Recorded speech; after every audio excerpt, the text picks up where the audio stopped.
नमस्कार. आपल्याला माहिती आहे, भारतीय राज्यघटनेत एक असा भाग आहे जो सरकारसाठी खरं तर एका नैतिक दिशादर्शकाचं काम करतो. हो, तो आपल्याला सांगतो की एक आदर्श भारत कसा असला पाहिजे. आज आपण त्याच भागाबद्दल म्हणजेच DSPP किंवा राज्य धोरणाच्या मार्गदर्शक तत्वांबद्दल बोलणार आहोत.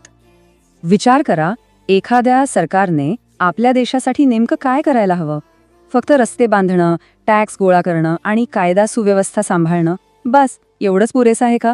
की याच्या पलीकडे ही सरकारची काहीतरी एक मोठी नैतिक जबाबदारी आहे? तर याच मोठ्या जबाबदारीचं उत्तर आपल्या राज्यघटनेत DPSPच्या रूपात दिलेलं आहे.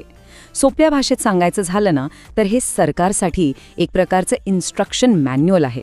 म्हणजे देश चालवताना कोणती ध्येय डोळ्यासमोर ठेवायची, कायदे कसे बनवायचे, यासाठी दिलेल्या ह्या अधिकृत सूचना आहेत.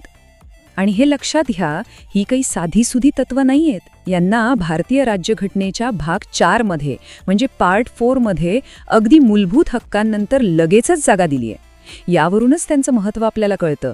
ही एका अर्थी आपल्या देशाच्या प्रशासनाची नैतिक चौकटच आहे. पण या सगळ्या तत्वांमागे नेमकी मुख्य कल्पना काय आहे? या सगळ्या सूचना सरकारला कुठल्या दिशेने घेऊन जाऊ पाहत आहेत? चला, यामागचं अंतिम ध्येय काय आहे ते समजून घेऊया. यातला सगळ्यात महत्त्वाचा मुद्दा म्हणजे या सगळ्या तत्वांचा एकच उद्देश आहे, भारताला एक कल्याणकारी राज्य म्हणजे एक वेलफेअर स्टेट बनवणं. आता वेलफेअर स्टेट म्हणजे काय? तर असं राज्य जिथे सरकार फक्त कायदा आणि सुव्यवस्था सांभाळत नाही, तर प्रत्येक नागरिकाच्या सामाजिक आणि आर्थिक कल्याणाची जबाबदारीही घेतं. आता ही जी तत्त्व आहेत ना, ती अधिक चांगल्या प्रकारे समजून घेण्यासाठी त्यांची साधारणपणे 3 वैचारिक स्तंभांमध्ये विभागणी केली जाते. पाहूया हे 3 स्तंभ नेमके कोणते आहेत. पहिला स्तंभ आहे समाजवादी तत्वे. याचा उद्देश एकदम सरळ आणि स्पष्ट आहे. समाजातली आर्थिक विषमता कमी करणं. उदाहरणार्थ, सगळ्यांना समान कामासाठी समान वेतन मिळावं. देशाची संपत्ती फक्त काही मोजक्या लोकांच्या हातात एकवटू नये, यासाठी सरकारने कायदे करावेत. म्हणजे विकासाचे फायदे समाजातील शेवटच्या माणसापर्यंत पोचले पाहिजेत, हाच यामागचा विचार आहे. दुसरा स्तंभ महात्मा गांधींच्या स्वयंपूर्ण भारताच्या स्वप्नावर आधारित आहे. याला गांधीवादी तत्वे असं म्हणतात. यामध्ये सत्तेचं विकेंद्रीकरण करून गाव पातळीवर पंचायत व्यवस्था मजबूत करणं, खादी आणि कुटीर उद्योगांना प्रोत्साहन देणं आणि मद्यपानावर बंदी घालून एक निरोगी समाज घडवणं यांसारख्या विचारांचा समावेश आहे. आणि तिसरा स्तंभ आहे उदारमतवादी बौद्धिक तत्वे. यामध्ये आधुनिक विचारांवर भर दिलाय, जसं की सगळ्या नागरिकांसाठी एक समान नागरी कायदा असावा, 14 वर्षांपर्यंतच्या मुलांना मोफत आणि सक्तीचं शिक्षण मिळावं, पर्यावरणाचं रक्षण व्हावं. हे सगळं एका आधुनिक आणि प्रगतिशील राष्ट्रासाठी खूप महत्त्वाचं आहे. चला, आता एका अत्यंत महत्त्वाच्या मुद्द्याकडे वळूया, जिथे अनेकदा लोकांचा गोंधळ होतो. तो म्हणजे मूलभूत हक्क आणि मार्गदर्शक तत्वे यांच्यात नेमका फरक काय आहे.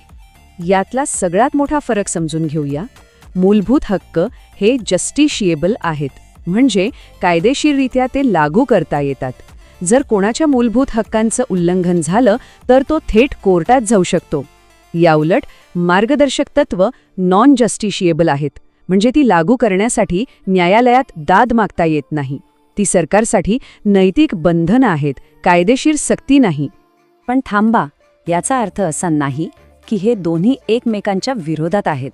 मुळीच नाही.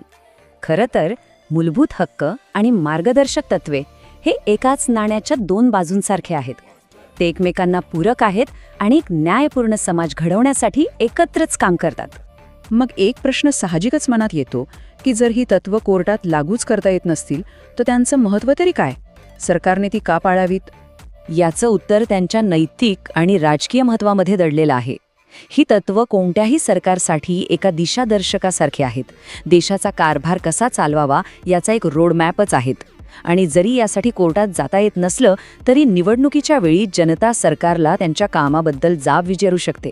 त्यामुळे ही तत्त्व लोकशाहीला अधिक मजबूत करतात आणि सरकारला लोकांप्रती जबाबदार ठेवतात.